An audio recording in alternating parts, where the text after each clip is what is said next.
Mga bay, napakaraming maaaring rason kung bakit bumabagsak ang isang eroplano.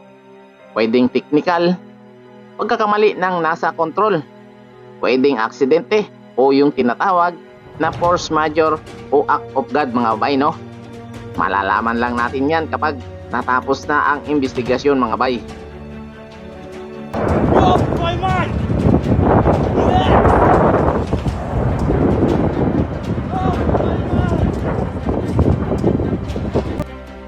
Kung mapapansin nyo mga bay, no, pababa ng pababa ang lipat ng eroplanong ito. Na may sakay na 67 katao mga bay. Ang kagandahan pa sana dito mga bay, no, ay nakapagsuot pa ng oxygen mask ang mga pasaherong ito habang unti-unting bumababa ang lipad nito mga bay. Pero wala nang nagawa pa ang piloto mga bay, no, at bumagsak nga ang eroplanong ito at tuluyan itong nagliyab at saka nasunog.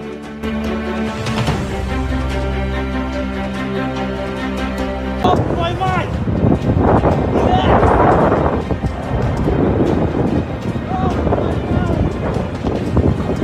Agad namang dumating ang mga rescuer sa lugar na ito mga bay, no?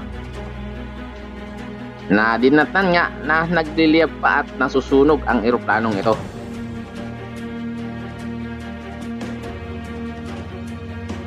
Sa lakas nga ng impact ng pagbagsak nito mga bay, no?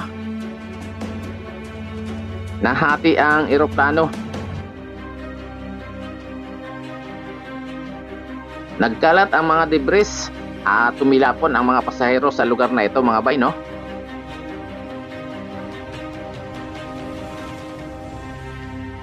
Sa kasamaang palad,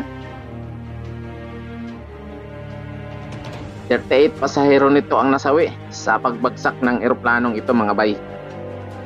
At 29 naman ang nakaligtas. Galing umano ang eroplano sa Azerbaijan mga bay, no? Na patungo sana ito sa Russia.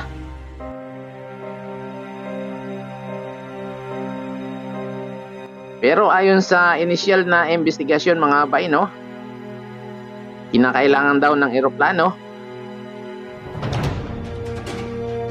na mag-emergency landing sa Kazakhstan matapos itong tamaan di umano ng isang ibon mga bay. Pero tuloy-tuloy pa rin ang investigasyon tungkol dito mga bay, no, ng mga otoridad para dito. Titsakin daw ng pamunuan ng airlines mga bay, no, na mabigyan ng karampatang tulong